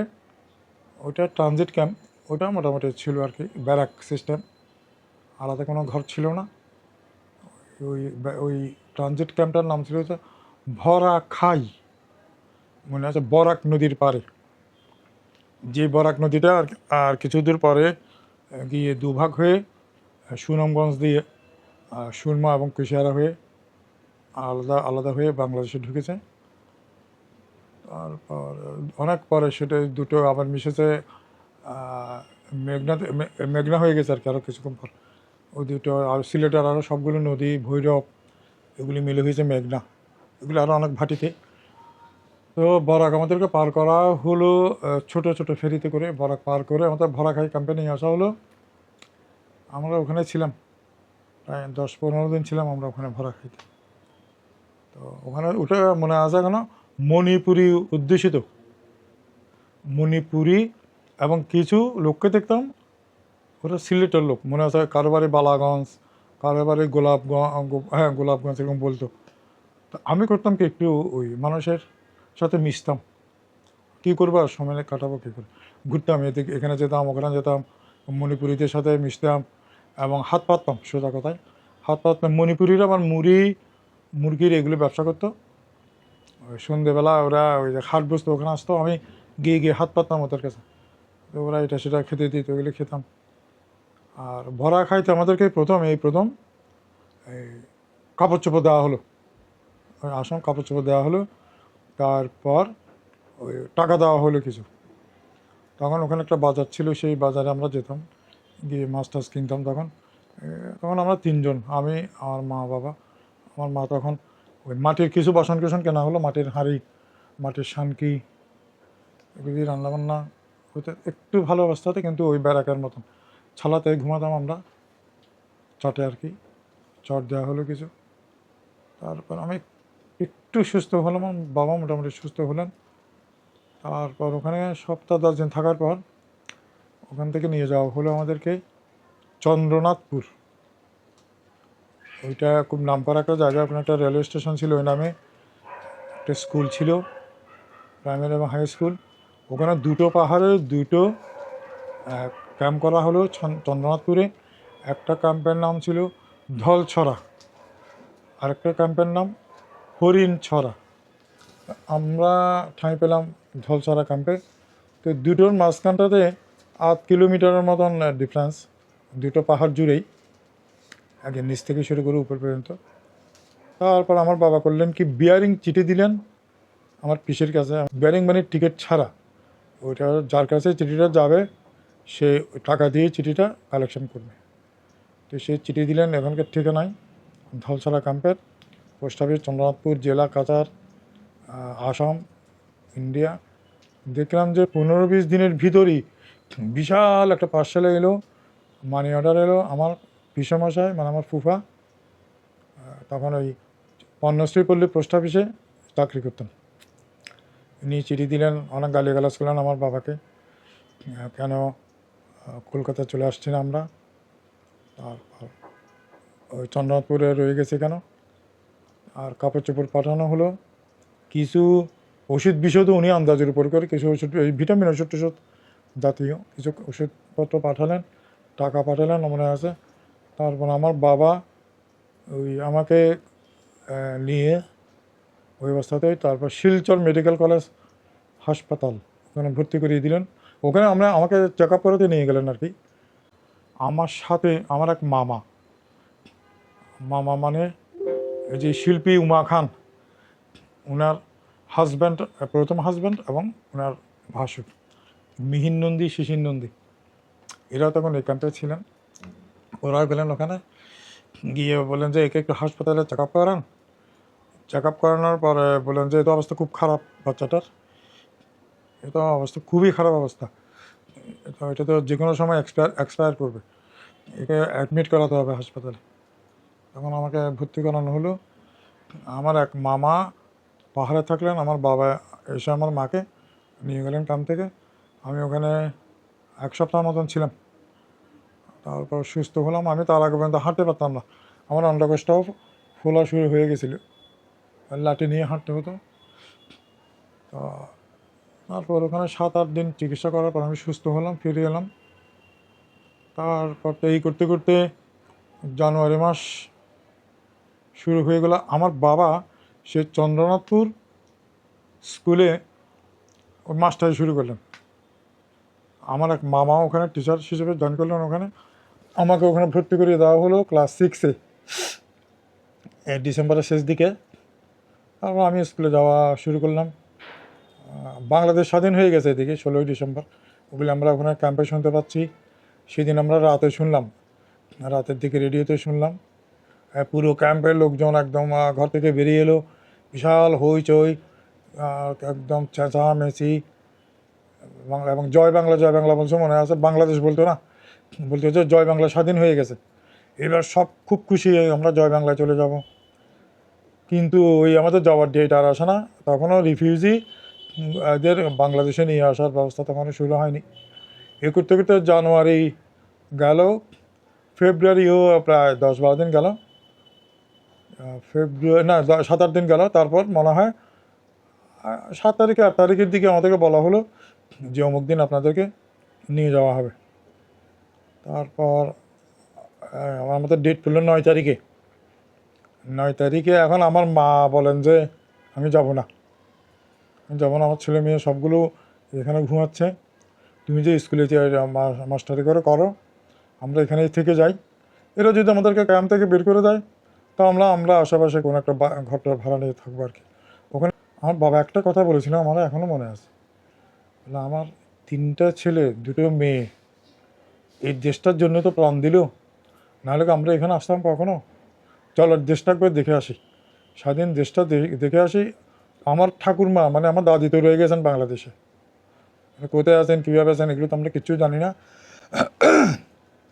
আমরা তো ওনাকে আমাদের জামাল খান বাসাতেই রেখে গেছিলাম, বলে খোঁজ নিয়ে দেখি আমার মা আছেন কিনা। আমার বাবা বলছেন কথাগুলো, যদি মা বেঁচে থাকেন তাহলে আমরা ঠিক আছে কলকাতায় যাব না, আমরা আবার আসামে চলে আসবো, চলো গিয়ে দেখে আসি।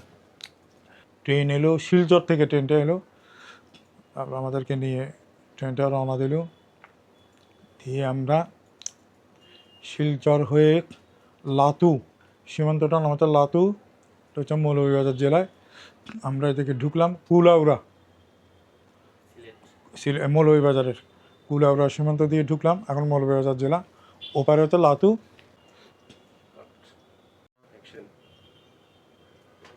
তারপরে তেলিয়াপাড়াতে এসে বললো যে ট্রেন যাবে না। তেলিয়াপাড়ার পাশে যে নদীটা, এবারে নদী ব্রিজটা ভাঙা, ও ব্রিজগুলো যুদ্ধের সময় উড়িয়ে দেওয়া হয়েছিল আর কি, মুক্তিবাহিনীর সৈনিকেরাই উড়িয়ে দিয়েছিলেন। আপনাদের এখানে 3 দিন থাকতে হবে। তারপর ওই তেলিয়াপাড়াতে 3 দিন থাকার পর আমাদেরকে নদী পার করানো হলো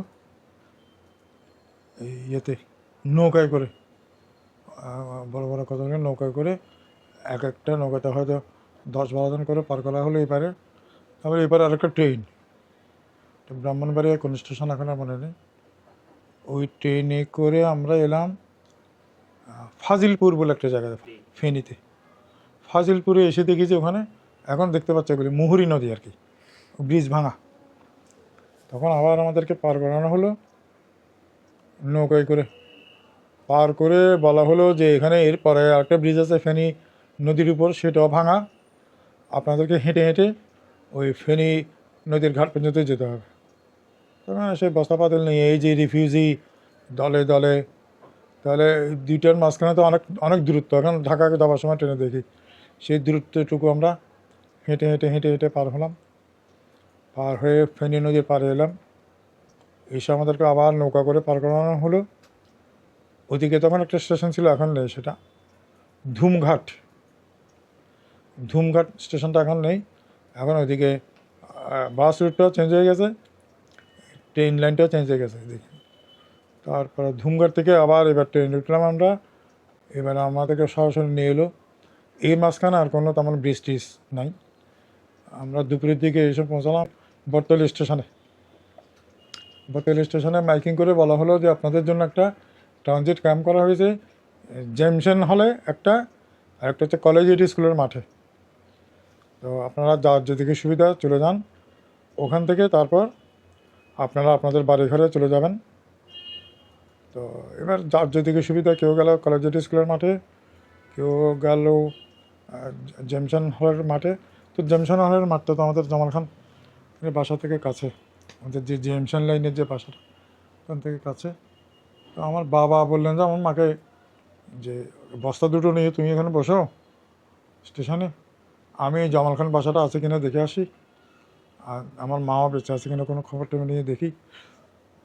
এই জামাল খানের এখানে এসে দেখি যে আমাদের বাসাটা আর নাই, ওটা ভেঙে চুরে। ওই যে আমার কাকা, যার কথা একদম শুরুতেই বলেছিলাম, আমার বাবার মাস্তুতো বা খালতো ভাই, উনি পুরোটাকে ভেঙে চুরে দখল করে নিয়েছেন। কিচ্ছু নেই। আমাকে এবং আমার বাবাকে দেখে ওরা ভূত দেখার মতন অবাক হয়ে গেছে, কারণ ওরা নাকি জানতেন যে আমরা কেউ বেঁচে নেই, সবাই মারা গেছি আমরা। এই ভাগে ওরা আমাদের বাড়ি টাড়ি সবগুলো ভেঙে টেঙে দখল করে নিয়েছে আর কি। কিচ্ছু নেই।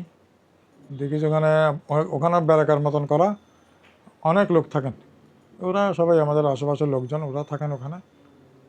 তো বলা হলো যে আমরা তো 3 জন বেঁচে আছি। তখন আমার বাবাকে বলা হলো যে আমার ঠাকুরমা উনিও বেঁচে আছেন, উনি আমার মামার বাসায় আছেন দক্ষিণ নালাপাড়ায়। আমার বাবা আমাকে রেখে স্টেশনে গিয়ে আমার মাকে নিয়ে এলেন বস্তা টস্তা সহ। এনে এবার এরা বললেন যে আচ্ছা ঠিক আছে তোমরা আসছো যখন এখানে থাকো, একটা জায়গা দিলেন ওখানে থাকার জন্য। আর আমার বাবা সন্ধ্যার সময় গিয়ে আমার ঠাকুরমাকেও নিয়ে এলেন, মানে আমার দাদিকে নিয়ে এলেন সন্ধ্যার সময়। তো আমার দাদি বললেন যে আমরা তো নানা রকম কথা শুনতাম। দাদি তো তখন মানে ওই যে অল্প সুখে কাতর অধিক সুখে পাথর বলে না, ওই রকম অবস্থা। যে আমি তখন ঘুমাচ্ছিলাম, ঘুমতে আমার দাদির কণ্ঠস্বর শুনে উঠে গেলাম। আমি উঠে দাদিকে ধরে হাও মা করে কান্না শুরু করলাম। তো আমার দাদি বললেন যে আমি তো জেনেছিলাম তোমরা আর কেউ নেই, আমি মৃত্যুর দিন গুনছিলাম, কোনো দিন খেতাম কোনো দিন খেতাম না, যে আস্তে আস্তে মারা যাবে এরকম একটা ইচ্ছা মৃত্যুর মতন আর কি।